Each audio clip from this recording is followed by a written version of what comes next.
আমরা যুদ্ধানবীর উম্মত। তিনি আমাদেরকে সুফি, সন্ন্যাসী, বৈরাগী, সাধক, ওই ভোটার মানে নির্বাচনে প্রার্থী বানাই যাননি। তিনি নিজের হাতে তৈরি করেছেন একদল যোদ্ধা। মুসলমানরা আজকে কেন পরাজিত হয়েছে? এই পরাজিত হওয়ার মেইন কারণ মুসলমান যুদ্ধ ভুলে গিয়েছে। মুসলমানদের মধ্যে যুদ্ধের আলোচনা নাই, জেহাদের আলোচনা নাই। মুসলমানদের আলেমরা আজকে জেহাদকে ভিন্ন ব্যাখ্যা দিয়েছে। আত্মার বিরুদ্ধে জেহাদ বড় জেহাদ, আল্লাহর গজব পড়েছে। মুসলমানদের আলেমরা আজকে কেতালের কথা বলে না, ভয়ে চাকরি চলে যাবে, মাদ্রাসা চাকরি, মসজিদে চাকরি চলে যাবে, ভয়ে। এই টুপিটা আমাদের মাথায় দেওয়া হয়েছে, কিন্তু রাসূলুল্লাহ, সাহাবীরা এই ধরনের টুপি মাথায় দিয়েছেন কি না ইতিহাসে আমি পাই না। তারা লোহার হেলমেট, আজকে অনেকটা 5 কল্লি টুপি, আমাকে শর্ম নাই, ওরা পরে 5 কল্লি টুপি। লোহার হেলমেট গুলো কিন্তু এরকম ছিল, কোপ দিলে যেন পিছলা হয়ে পড়ে যায়, মাথা যেন না ঢোকে। উম্মতে মুহাম্মদের হাতে রাসূলুল্লাহ কখনো তসবিহ ছড়া ধরিয়ে দিয়ে যান নাই, তলোয়ার দিয়ে গেছেন। এই জন্য বইয়ের নাম হলো দ্য সোর্ড অফ আল্লাহ, আল্লাহর তলোয়ার। নবী কি করেছেন আপনি সিরাতে ইবনে ইসহাক পড়ে দেখেন, নবী কি করেছেন তখন আপনি পাবেন। লড়াই করেছেন, যুদ্ধ করেছেন, সেনাপতি বানিয়েছেন। তৎকালীন 9 বছরের দুর্ধর্ষ যুদ্ধের ফলে তিনি জাজিরাতুল আরবে আল্লাহর দ্বীন প্রতিষ্ঠা করেছেন। আপনি সিরাতে ইবনে ইসহাক পড়ে দেখেন, পাবেন যুদ্ধের বিবরণী। তাদের জীবনের উদ্দেশ্য ছিল রণাঙ্গনে শহীদ হওয়া, তাদের জীবনের উদ্দেশ্য ছিল আল্লাহর দ্বীন প্রতিষ্ঠা করা। তাদের সামনে যত বড় আর্মি হোক, তারা সারেন্ডার করেন নাই, একটাও পিছপা হন নাই। প্রায় 140টা সমুদ্র বন্দর মুসলমানদের। বিশ্বের সমস্ত পণ্য রপ্তানির 40% এই এদের বন্দর স্পর্শ করে যায়। তো আমি কথাগুলো এই জন্য বললাম যে এত বিপুল পরিমাণ সম্পদ, এতগুলি রাষ্ট্র, এত জনশক্তি, জনসংখ্যা, তারপরে লক্ষ লক্ষ আলেম, মুফতি, মৌলানা তো আসেনি, লক্ষ লক্ষ মসজিদ, মাদ্রাসা, এই আর মাত্র 27,000 বর্গ মাইলের একটা ক্ষুদ্র ইসরায়েল। সর্বসাকুল্যে ইহুদিদের সংখ্যা 1.5-2 কোটি হবে, এর বেশি হবে না। তাহলে সেখানে প্রযুক্তির কাছে হেরে যাচ্ছে, সামরিক বাহিনীর কাছে হেরে যাচ্ছে। অথচ মুসলমানদের সম্মিলিত রাষ্ট্রগুলির সামরিক বাহিনী আছে 1 কোটির উপরে, আর জনসংখ্যা তো 200 কোটি বললামই। সংক্ষিপ্ত পরিসংখ্যানটা এই জন্য বললাম যে এই বিপুল শক্তি, জনসংখ্যা, সম্পদ নিয়েও মুসলমানরা কেন পরাজিত, এটার উত্তর পেতে হলে একটু চিন্তা করতে হবে। তো আমাদের আন্দোলনের প্রতিষ্ঠাতা ইমামুজ্জামান জনাব মোহাম্মদ বাইজিদ খান পন্নী, তিনি এক কথায় উত্তর দিয়েছেন যে ইসলামটা এখন চলছে ওটা আল্লাহ রসুলের ইসলাম নয়।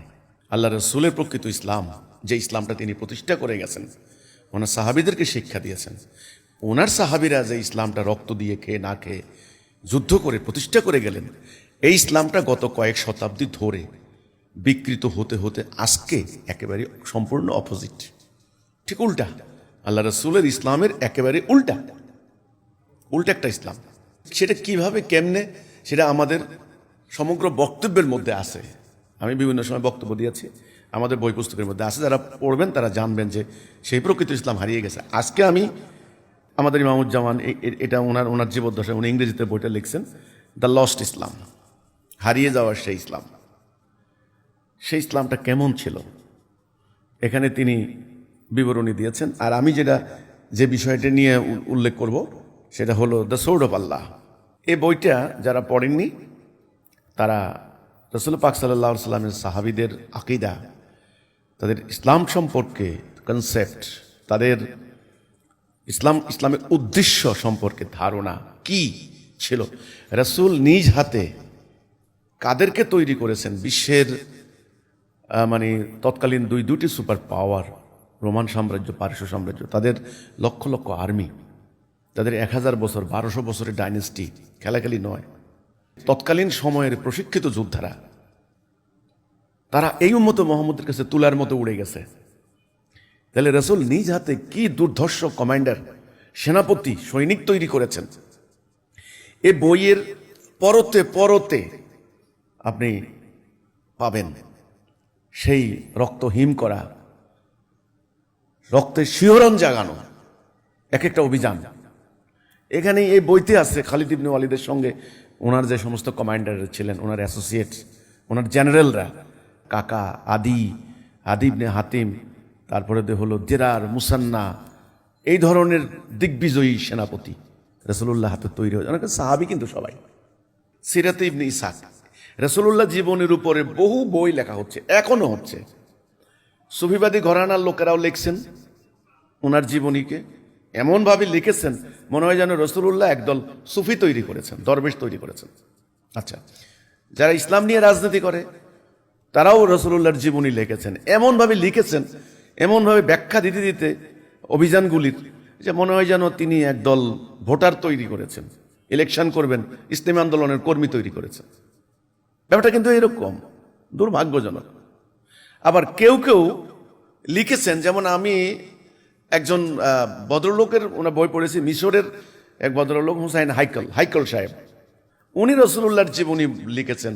আশ্চর্যজনক, ইরাক অভিযানের কারণ হিসেবে তিনি বলেছেন যে মুসলমানদের কৃষকদেরকে ওই পারস্য সাম্রাজ্যের সীমান্তে অবস্থিত কৃষি সম্পদ জমিগুলাকে মানে সম্পদ লুণ্ঠন করে নিয়ে যায়, তারপরে কৃষকদেরকে হত্যা করে অশান্তির মধ্যে রাখে সীমান্ত এলাকায়। তো এই শান্তি স্থাপনার জন্য মানে সীমান্তে মুসলমানদের নিরাপত্তার জন্য খালিদ ইবনে ওয়ালিদকে পাঠানো হয়েছে।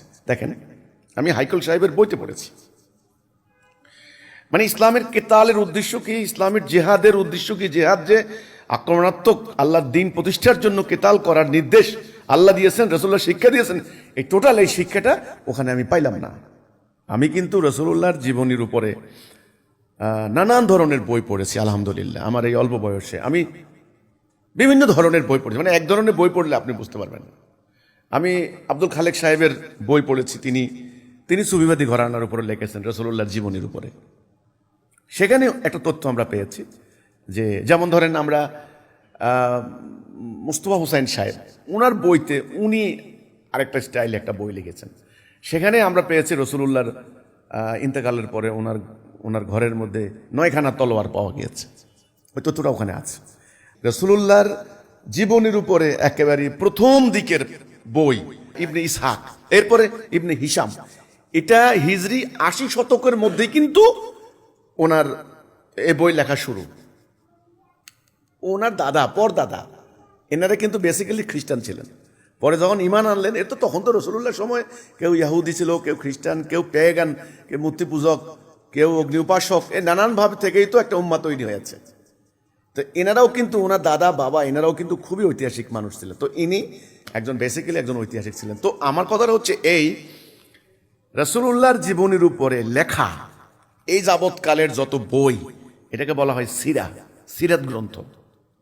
এটা হলো সবচাইতে প্রাচীন, সবচাইতে অকাট্য দলিল, সবচাইতে প্রাইমারি দলিল রাসূলুল্লাহর জীবনীর উপরে। আপনি এই বইটা পড়েন, এ বইয়ের মধ্যে দেখবেন অনর্থক অহেতুক কোনো কিছুই নিয়ে আপনি খুব ব্যাখ্যা বিশ্লেষণ পাবেন না। এটা পরতে পরতে পাতায় পাতায় একজন যোদ্ধানবীর জীবনী, এটা যুদ্ধের কাহিনী। আপনি যদি বলেন যে এটা সামরিক বাহিনীর একটা বই, এটা বললে কোনো অত্যুক্তি হবে না। রাসূলুল্লাহর যুদ্ধের স্ট্র্যাটেজি কি, কৌশল কি, চুক্তি কিভাবে করেছেন, শত্রুকে তিনি কিভাবে পরাস্ত করেছেন, শত্রু কিভাবে ধোঁকা খেয়েছে, শত্রুকে কিভাবে সামনের দিক থেকে পিছন দিক থেকে হামলা করা হয়েছে, মানে লাইন বাই লাইন আপনি শুধু পাবেন। এই বইটা পড়লে সিরাতে রাসূলুল্লাহ ইবনে ইসহাক, আমাদের মাদ্রাসাগুলিতে আমার কোনো অভিযোগ নাই, আমার কথা হলো ওনারা মাসলা মাসাইল পড়াচ্ছেন, মাসালা, নামাজের মাসালা, রোজার মাসালা, হজের মাসালা, ওজুর মাসালা, গোসলের মাসালা, মাসাইল ওকে পড়াচ্ছেন পাক্কা মুসলমান হওয়ার জন্য, ভালো মুসলিম হওয়ার জন্য, ফরেজগার মুসলিম হওয়ার জন্য। আরে ভাই, ইসলামের উদ্দেশ্যটা কি সেটা তো আপনি বুঝবেন।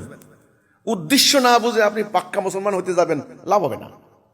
উদ্দেশ্য তো, ইসলামের উদ্দেশ্য হচ্ছে এই যে আল্লাহর দেওয়া বিধান, দ্বীনুল হক, এটা মানব জীবনে কার্যকরী করে, প্রতিষ্ঠা করে, এটাকে স্টাবলিশড করে, কায়েম করে মানুষের জীবন থেকে যাবতীয় অন্যায় নির্মূল করা, মানুষ যেন দরজাগুলো ঘুমাতে পারে। আমরা দেখলাম গতকালকে গাজীপুরে একজন সাংবাদিক ওই ছিনতাইকারীদের একটা ফটো তুলেছে বা ফেসবুকে দিয়েছে, বাস প্রকাশ্যে তাকে কুপিয়ে জবাই করে হত্যা করেছে, আরেকজনকে পাথর দিয়ে থেতলিয়ে তাকে হত্যার চেষ্টা করেছে। এই হচ্ছে এই সমাজটা। সাংবাদিকরা এখন মেসেজ পেয়ে গেছে যে এই দেশে এখন ছিনতাইকারী চোর ডাকাইতের রাজত্ব চলছে। এখন এসব কথা করলে তো মানে সাহেবরা নাকশ হয়ে যাবে না। সাংবাদিকরা মেসেজ পেয়ে গেছে, এখন আর কেউ আর চুরি ডাকাতি ছিনতাই নিয়ে আর নিউজ করবে না। ব্যাপারটা কিন্তু এরকম। তো এই রকমের অশান্তি, অন্যায়, অবিচার যেন না হয়, সেজন্য আল্লাহ সুবহানাহু ওয়া তাআলা আল্লাহ দ্বীন পাঠালেন। এখন এই দ্বীনটাকে প্রতিষ্ঠা করতে হবে না? সে প্রতিষ্ঠা করার জন্যই আল্লাহ জেহাদের নির্দেশ দিলেন, কেতালের নির্দেশ দিলেন, যুদ্ধ করো, জেহাদ করো। সে জেহাদ করার জন্য একটা বাহিনীর তৈরি করলেন রাসূলুল্লাহ। সে বাহিনীর নাম আপনি সামরিক বাহিনী বলতে পারেন, একটা মিলিটারি, একটা আর্মি। প্রত্যেকটা সদস্য ছিলেন এক একটা সোলজার, সৈনিক। এদেরকে মোমেন, মোমেন মানে সৈনিক। আপনি যাদেরকে জেহাদ বাধ্যতামূলক, সূরা হুজুরাতের 15 নম্বর আয়াত, তারা সৈনিক হবে না কি হবে আপনার বলেন? তারা সৈনিক। ঘরে ভাত নাই কিন্তু তলোয়ার ঠিক আছে, গায়ে ঠিক মতো কাপড় নাই কিন্তু বল্লম রেখে চলছেন, সঙ্গে বল্লম নিয়ে চলছেন। রাসূল যুদ্ধ জাতি তৈরি করেছেন। এই যে মসজিদে জুমার নামাজ কায়েম করেন, ইমাম সাহেবের পিছনে একটা জায়গা থাকে, এটার নাম দেওয়া হয়েছে মেহরাব। মেহরাব প্রত্যেকটা মসজিদে দেখবেন পশ্চিম দিকে মসজিদের মূল কাঠামো থেকে ঠেলা একটা জায়গা, একটা কামরার মতো জায়গা, এটার নাম দিয়েছে মেহরাব। মেহরাব মানে হার্ব থেকে, যুদ্ধের অস্ত্র রাখার জায়গা।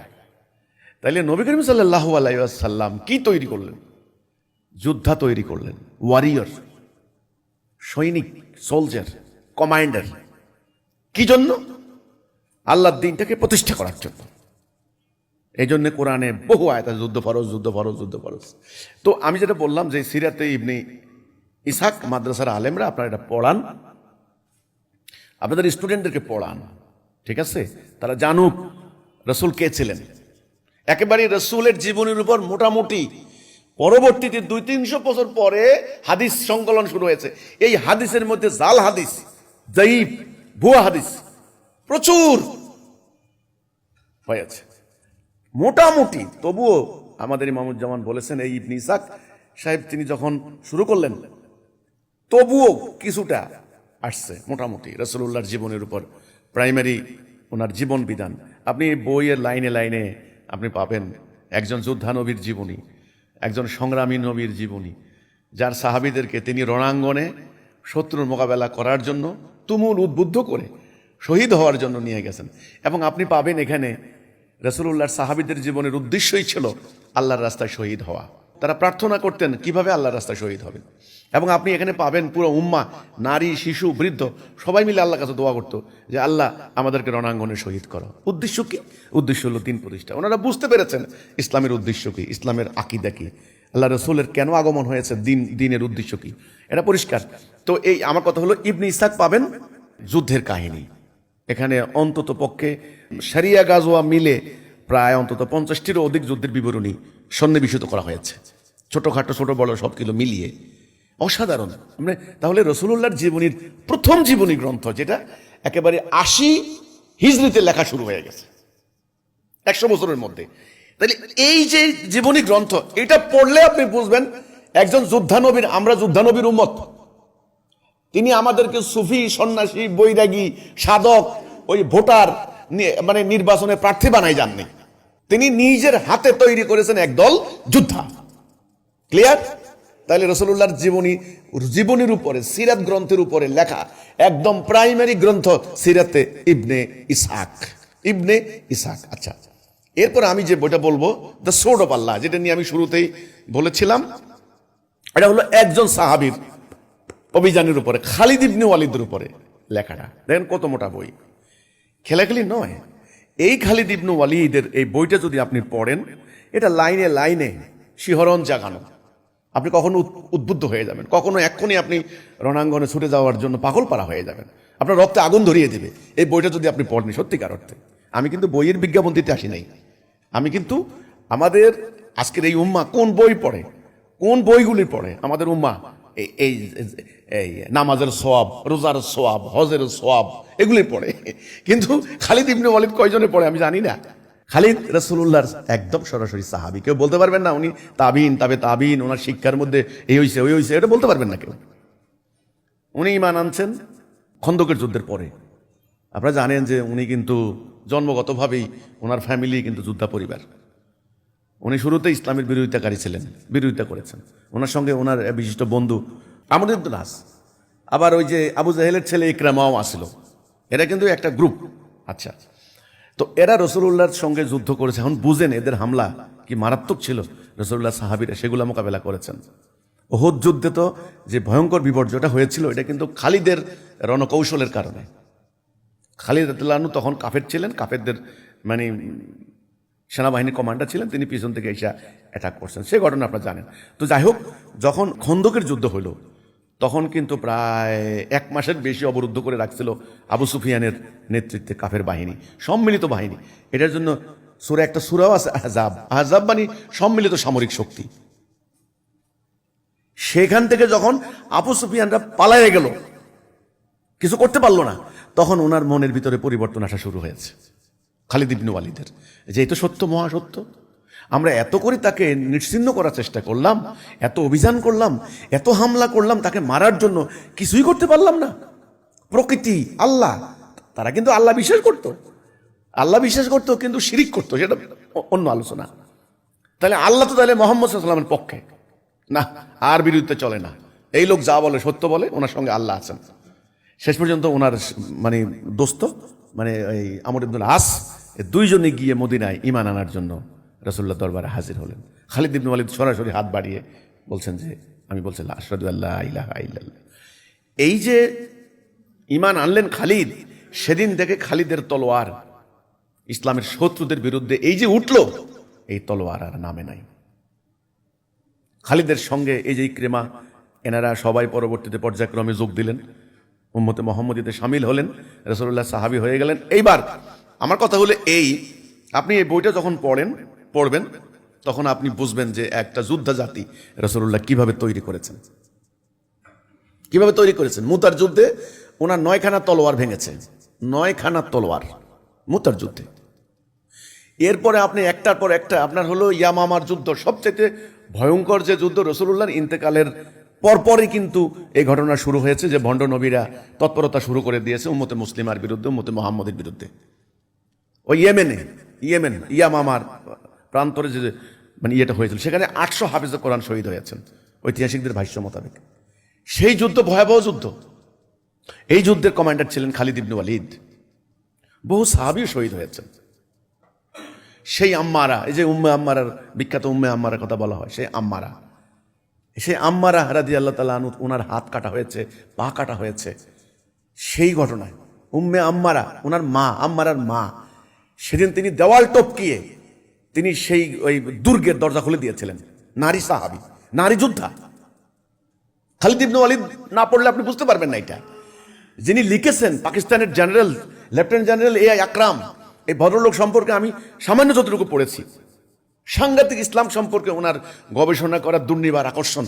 আমি আল্লাহর কাছে খাস করে দোয়া করি, আল্লাহ যেন এই ভদ্রলোকরে মানে যাজা দান করেন, উত্তম যাজা দান করেন। এটা হলো কথা, এটা আমার আত্মা থেকে দোয়াটা আসে, মানুষ দোয়া আসে আত্মা থেকে। এই ভদ্রলোক পাকিস্তানের সেনাবাহিনীতে থাকা অবস্থায় তিনি দেখেছেন খালিদের যুদ্ধবিদ্যা নিয়ে পড়ানো হচ্ছে। জানেন আপনারা যে ব্রিটিশদের সবচেয়ে একসময় ব্রিটিশ সাম্রাজ্যবাদ প্রায় দুনিয়ার বিশাল অঞ্চল তারা কবজা করেছিল। ব্রিটিশের সামরিক একাডেমির নাম সেন্ট হার্টস, খুব বিখ্যাত সামরিক একাডেমি। সাংঘাতিক ভয়ঙ্কর কঠিন যুদ্ধবিদ্যা শেখানো হয় সেখানে। খালিদ ইবনে ওয়ালিদের যুদ্ধবিদ্যা, যুদ্ধের মানে রণকৌশল সম্পর্কে পড়ানো হয়। সেন্ট হার্টস মানে হলো ব্রিটিশ রয়্যাল মিলিটারি একাডেমি। তখন তিনি আগ্রহী হয়েছেন যে এই যোদ্ধা, মুসলিম যোদ্ধার জীবনী আমি কিভাবে সংগ্রহ করতে পারি। মজার ঘটনা হচ্ছে কি জানেন, পাকিস্তানের কোনো মাদ্রাসায়, আমাদের মাদ্রাসাগুলি তো পরে হয়েছে, পাকিস্তানের কোনো মাদ্রাসায় তিনি খালিদ ইবনে ওয়ালিদের উপর কোনো প্রামাণ্য গ্রন্থ খুঁজে পান নাই। শেষে তিনি বৈরুত সফর করেছেন, তিনি জর্ডান সফর করেছেন, ওই যে মধ্যপ্রাচ্যের যে যে অঞ্চলগুলিতে, সিরিয়া সফর করেছেন, তিনি ইরানও গিয়েছেন, তিনি মানে ইয়েমেনও গিয়েছেন, প্রত্যেকটা, এবং মানচিত্র তৎকালীন কিছু মানে বর্ণনার হেরফের হয়েছে, তিনি সেগুলি মিলিয়ে দেখেছেন। সমস্ত ঐতিহাসিক গ্রন্থাবলী, মাগাজি শরীফ, অন্যান্য সমস্ত গ্রন্থাবলী কালেকশন করেছেন। ইবনে ইসাকের রেফারেন্স তিনি প্রচুর দিয়েছেন। এই জন্য কিন্তু আমি এমনি বলি নাই, ইবনে ইসাকের রেফারেন্স দিয়েছেন প্রচুর।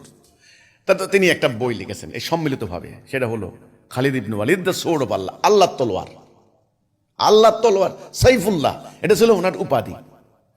তো আমার কথা, আপনি যদি খালিদ ইবনে ওয়ালিদের উপরে বইটা পড়েন, আপনি বুঝবেন রাসূল কি সৃষ্টি করে দিয়ে গেলেন, মুসলমানরা আজকে কেন পরাজিত হয়েছে। এই পরাজিত হওয়ার মেইন কারণ, মুসলমান যুদ্ধ ভুলে গিয়েছে। মুসলমানদের মধ্যে যুদ্ধের আলোচনা নাই, জেহাদের আলোচনা নাই। মুসলমানদের আলেমরা আজকে জেহাদকে ভিন্ন ব্যাখ্যা দিয়েছে। আত্মার বিরুদ্ধে জেহাদ বড় জেহাদ, আল্লাহর গজব পড়েছে। মুসলমানদের আলেমরা আজকে কেতালের কথা বলে না, ভয়ে চাকরি চলে যাবে, মাদ্রাসা চাকরি, মসজিদে চাকরি চলে যাবে ভয়ে। মুসলমানরা যখন ব্রিটিশের কাছে পরাজিত হয়েছে, সাম্রাজ্যবাদী ব্রিটিশ সাম্রাজ্যবাদের কাছে, তখন মুসলমানদের গৌরব শেষ হয়ে গেছে, মুসলমানদের শাসন ক্ষমতা শেষ হয়ে গেছে, মুসলমানদের ইতিহাস ঐতিহ্য তারা মুছে দিয়েছে, মুসলমানদেরকে একেবারে চাষা বুসা নিরক্ষর অজ্ঞ জনগোষ্ঠীতে পরিণত করেছে ওরা। সেই শিক্ষা ব্যবস্থা ব্রিটিশরা দিয়েছে, মাদ্রাসা প্রতিষ্ঠা করেছে। সেই মাদ্রাসায় বসে বসে বসে বসে ম্যাটিকুলাসলি, এটাকে বলা, এখন এই শব্দটা আপনারা বুঝবেন, ম্যাটিকুলাস ডিজাইন, ম্যাটিকুলাসলি ডিজাইনড, এটা আপনারা বুঝবেন। ঠিক সূক্ষ্মভাবে সিলেবাস কারিকুলাম তৈরি করেছে মাদ্রাসার মধ্যে। সেই মাদ্রাসা কি পড়ানো হবে, কি বাদ দেওয়া হবে ঠিক করেছে ব্রিটিশরা। 146 বছর 26 জন খ্রিস্টান প্রিন্সিপাল, 26 জন খ্রিস্টান প্রিন্সিপাল, খেলাখেলি নয়। তারা এই আমাদেরকে ইসলাম শিক্ষা দিয়েছে, আল্লাহ রসুলের ইসলাম শিক্ষা দেয় নাই। মাথার মধ্যে যে এখন আপনারা যে টুপিটা মাথায় দেন, বিভিন্ন রং বেরঙের টুপি, দেখেন এই যে টুপিটা মাথায় দিয়ে বসলেন, এই টুপিটা আমাদের মাথায় দেওয়া হয়েছে, কিন্তু রাসূলুল্লাহ সাহাবীরা এই ধরনের টুপি মাথায় দিয়েছেন কি না ইতিহাসে আমি পাই না। তারা লোহার হেলমেট, আজকে অনেকটা 5 কল্লি টুপি, আমাকে শর্ম নাই, ওরা পরে 5 কল্লি টুপি। লোহার হেলমেট গুলো কিন্তু এরকম ছিল, কোপ দিলে যেন পিছলা হয়ে পড়ে যায়, মাথা যেন না ঢোকে। সেই অনুকরণে আজকে কাপড়ের টুপি বানানো হয়েছে। উম্মতে মুহাম্মদের হাতে রাসূলুল্লাহ কখনো তসবিহ ছড়া ধরিয়ে দিয়ে যান নাই, তলোয়ার দিয়ে গেছেন। এই জন্য বইয়ের নাম হলো দ্য সোর্ড অফ আল্লাহ, আল্লাহর তলোয়ার। রাসূলুল্লাহ তলোয়ার দিয়ে গেছেন। আপনি খালিদ ইবনে ওয়ালিদের বই যখন পড়বেন, আপনি পাবেন সাহাবীদের আকীদা, তারা কি বলেছেন। তারা যখন রণাঙ্গনে অবতীর্ণ হয়েছেন, রোমান সৈন্যরা বলেছিল, রোমান সেনাপতি পারস্যটা কোনো পাত্তাই দিত না। পারস্যরা, আরে ভাই, পারস্য সেনাবাহিনীর কাছে রোমানরা হেরে গেছে বহুবার, ওরা পাত্তাই দিত না আরবদেরকে। বলছে আরব লেখাপড়া জানে না, শুধু মারামারি করে গোত্রে গোত্রে, হিন্টারল্যান্ড, এখানে কোনো উন্নয়ন নাই, উৎপাদন নাই, অশিক্ষিত মূর্খ আরব, পাত্তা দিত না। বলছে তোমরা আসছো আমাদের সাথে যুদ্ধ করতে, তোমরা জানো আমাদের সেনাবাহিনী কত? এই কথোপকথনগুলি পাবেন আপনি এখানে। এই তোমাদেরকে কিছু দিয়ে যাব, বুঝছি তোমরা অভাবী অনটনে আসো, আরবরা পেটে ভাত নাই, তোমরা দুঃখে যন্ত্রণায় আসো, ক্ষুধার জ্বালায় বাইরে হয়েছো, তাই না? তো কিছু স্বর্ণ মুদ্রা নিয়ে যাও, খামাখা মারা যাবে আমাদের হাতে।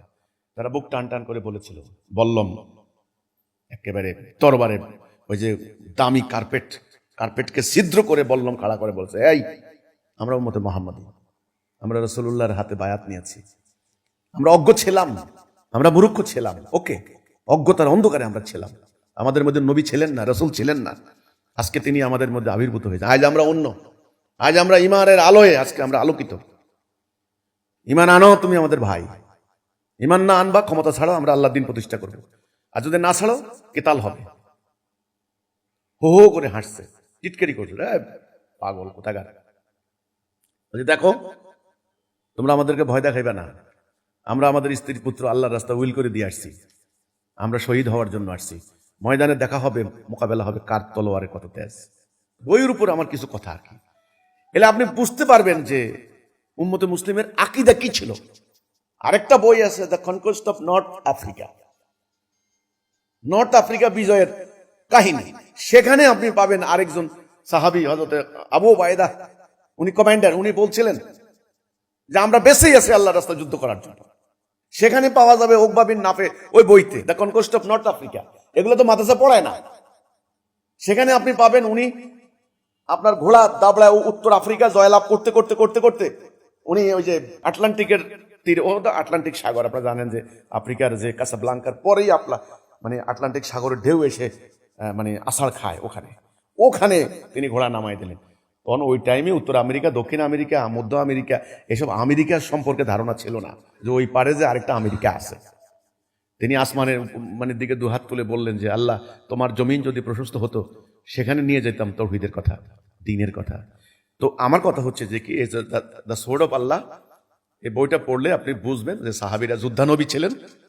বিশ্বের তৎকালীন দুইটি সুপার পাওয়ার, রোমান সাম্রাজ্য, পারস্য সাম্রাজ্যের সে সময়ের দুর্ধর্ষ যোদ্ধাদেরকে, কমান্ডারদেরকে, সেনাপতিদেরকে তারা কিভাবে ইঁদুরের মতো, ইঁদুর বিড়ালের মতো তারা পরাজিত করেছে, কল্পনা করা যায় না।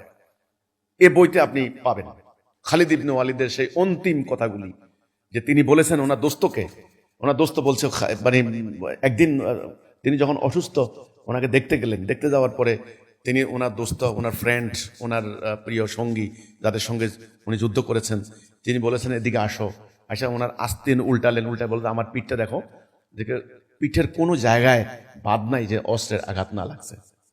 বুক দেখালেন, সে বিশাল প্রশস্ত বপু দেখালেন, দেখো তো এখানে কোনো নিখুঁত পাও কিনা, প্রতিটা জায়গায় জায়গায় অস্ত্রের আঘাত, হাত পা মাথার চুল অস্ত্রের আঘাত। তো বলছেন জানো, আমি এমন কোনো গুহ নাই প্রবেশ না করছি যে আমি যেন শহীদ হতে পারি। আল্লাহ আমাকে কেন শহীদ করলেন না? তখন ওনার দোস্ত ওনাকে জবাব দিলেন, তুমি তো আল্লাহর তলোয়ার তো ভাঙতে দিবেন না আল্লাহ। এই যে আমার কথা হচ্ছে, আমি দুইটা বই উল্লেখ করলাম আজকে মুসলমানদের করুণ দুর্গতির কারণ, মুসলমানরা নামাজ ছাড়ে নাই, রোজা ছাড়ে নাই, হজ ছাড়ে নাই, মুসলমানরা ছাড়ছে জিহাদ, মুসলমানরা ছাড়ছে কিতাল, মুসলমানরা তসবিহ তাহলিল ভুলে নাই, ভুলে গেছে ইসলামের উদ্দেশ্য, ইসলামের আগমনের উদ্দেশ্য, নবীর উদ্দেশ্য। নবী কি করেছেন আপনি সিরাতে ইবনে ইসহাক পড়ে দেখেন, নবী কি করেছেন তখন আপনি পাবেন।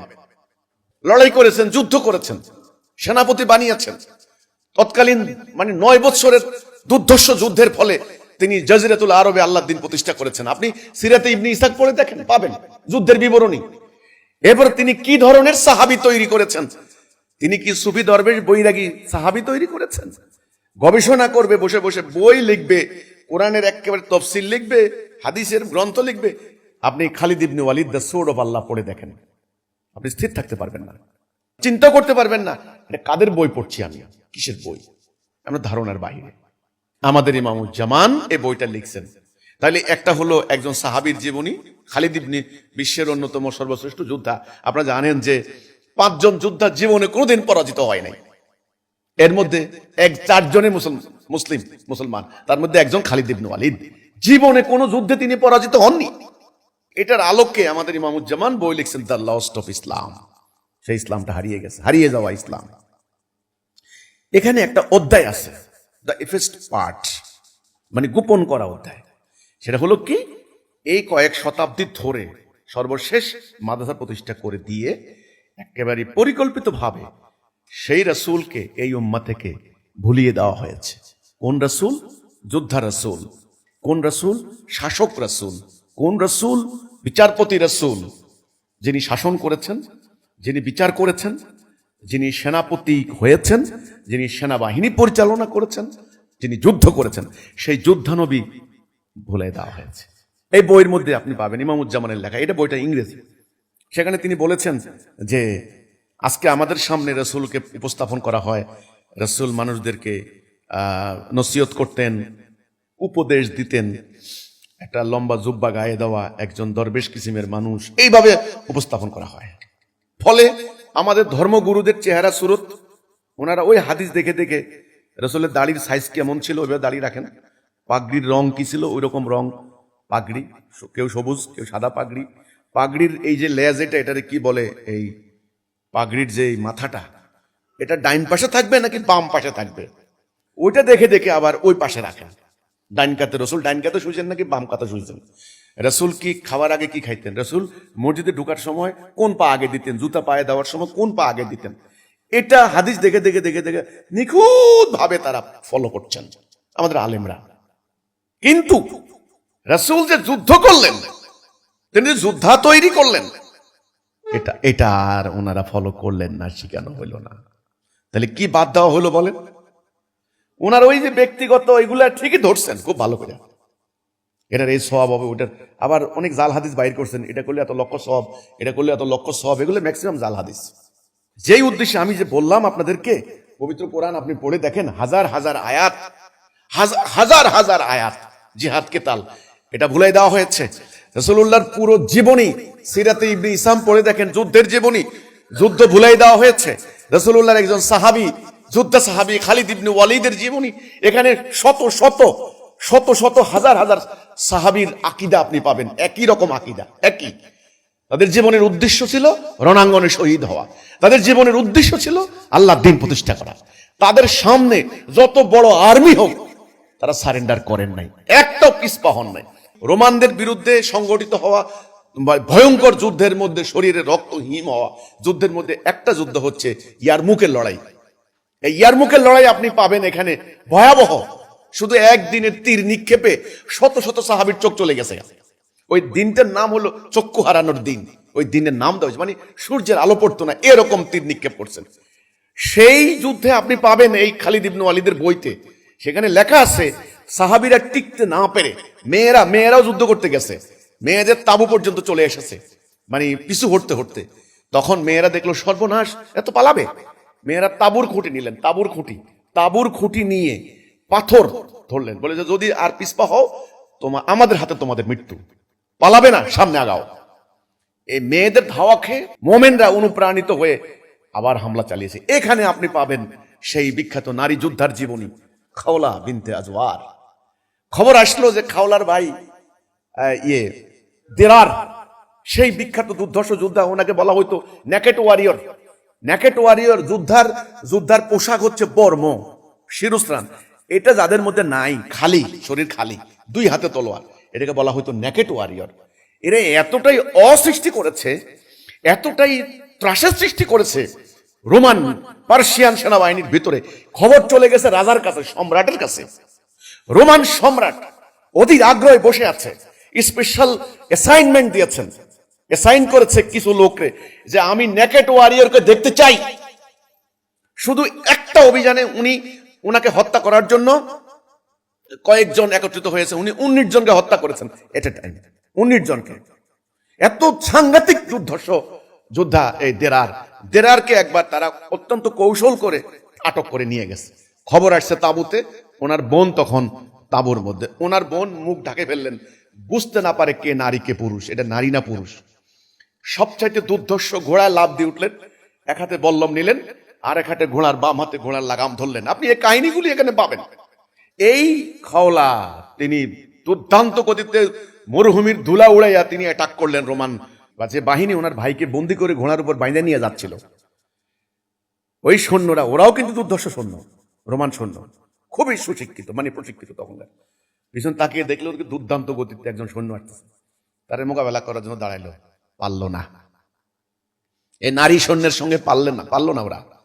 সে খাওলা বিনতে আজওয়ার, খাওলা ওদেরকে তাড়িয়ে হত্যা করে নিজের ভাইকে মুক্ত করে নিয়ে আসলেন। নিয়ে আসার পরে তিনি দুর্দান্ত গতিতে ঘোড়া চালাচ্ছেন। তখন খালিদ ইবনে ওয়ালিদ ডাক দিয়া বলছেন, কে হে সেনাপতি, তোমার রণকৌশলে আমি খুশি হয়েছি, তোমার পরিচয় আনভেইল করো, প্রকাশ করো, কে তুমি। আর নয়, যথেষ্ট হয়েছে, যুদ্ধ বন্ধ হয়ে গেছে, আমরা বিজয় লাভ করেছি। তিনি আস্তে আস্তে মুখের নেকাব খুলে ফেললেন, খুলে দেখে যে নারী সৈন্য খাওলা বিনতে আজওয়ার। এটা পাবেন সেই কাহিনী। আমার কথা হলো, বর্তমান ইসলাম একজন খালিদকে বানিয়েছে, একজন নারী খাওলাকে বানিয়েছে, বানায় নাই। কারণ উম্মতে মুহাম্মদের মধ্যে মাদ্রাসা সৃষ্টি করে দিয়ে এই ইসলামটা শিক্ষা দেওয়া হয় নাই। আজকে যে কথাটা বলতে চাই, আমি এই 3টা বই আপনাদের সামনে আনলাম। দ্য সোর্ড অফ আল্লাহ, খালিদ ইবনে ওয়ালিদের জীবনী, লেফটেন্যান্ট জেনারেল এআই আকরাম, আমাদের বাংলাদেশের একজন সামরিক বাহিনীর অফিসার, তিনি এটার অনুবাদ করেছেন। আর হলো সিরাতে ইবনে ইসহাক, রাসূলুল্লাহর জীবনের মানে একেবারে প্রথম দিকে লেখা। তখনও কিন্তু আকীদা বিকৃত হয় নাই, তখনও কিন্তু সেই সংগ্রামের পরিবর্তে আত্মার বিরুদ্ধে জেহাদ, এই জাল হাদিস ঢুকে নাই। ওই বই সমস্ত জেহাদের বই, রণাঙ্গনের রণকাহিনী, রণকৌশলের বই। এরপর আমাদের ইমামুজ্জামান লিখে গেলেন দ্য লস্ট ইসলাম, আসল ইসলাম হারিয়ে গেছে। এখন যে ইসলামটা দেখতে পাচ্ছ, এটা আল্লাহ রাসূলের ইসলাম নয়। 1 কোটি ইহুদির কাছে 200 কোটি মুসলমান গরু ছাগলের মতো কেন মার খাচ্ছে? আশা করি বুঝতে পারছেন। মিয়ানমারের এই আরাকান আর্মির সংখ্যা মাত্র 10,000, আর মুসলমান পালিয়েছে 22 লাখ। 22 লাখ। এদেরকে ইসলামের আকীদা দেয় নাই, এদেরকে রণবিদ্যা শিখায় নাই, এদেরকে মুজাহিদ বানায় নাই। এদের কে বানাবে? কে? এখন যে ইসলামটা চলতেছে, এই ইসলাম আল্লাহ রাসূলের ইসলাম নয়। আমি আবার বলছি, আল্লাহ রাসূল যোদ্ধা তৈরি করেছেন, আর এই ইসলাম কাপুরুষ তৈরি করে। আল্লাহ রাসূল ঐক্যবদ্ধ করেছেন, আর এই ইসলাম মানুষদেরকে টুকরা টুকরা করে। আল্লাহ রাসূল শাসক বানিয়েছেন, আর এই ইসলাম পরাজিত গোলাম অন্যের কাছে সারেন্ডার করা শিখায়। এটা আল্লাহ রাসূলের ইসলাম নয়। এই ইসলাম যতদিন প্র্যাকটিস করবেন, ততদিন ইহুদির কাছে মার খাবেন, হিন্দুর কাছে মার খাবেন, বৌদ্ধের কাছে মার খাবেন, খ্রিস্টানের কাছে মার খাবেন, কমিউনিস্টের কাছে, মানে যার পায়ের কাছে আছে তার লাথি খাবেন আর মার খাবেন। রাসূলুল্লাহ সাহাবীদের এই জিল্লতির জীবন ছিল না। তো আশা করি বুঝতে পারছেন। আমি অনুরোধ করব এই বইগুলি আপনারা পড়েন, দৃষ্টিটা খুলুক, এটা জানেন আল্লাহ রসুল কি তৈরি করেছেন, সাহাবীরা কি তৈরি করেছেন, আল্লাহ রসুল কি করেছেন, সাহাবীরা কি করেছেন, আমরা যেন সে কাজটা করি। আসল কাজ, মৌলিক কাজ, বুনিয়াদি কাজ, সেটা হচ্ছে কি? সংগ্রাম করে আল্লাহ দেওয়া দ্বীন প্রতিষ্ঠা করা।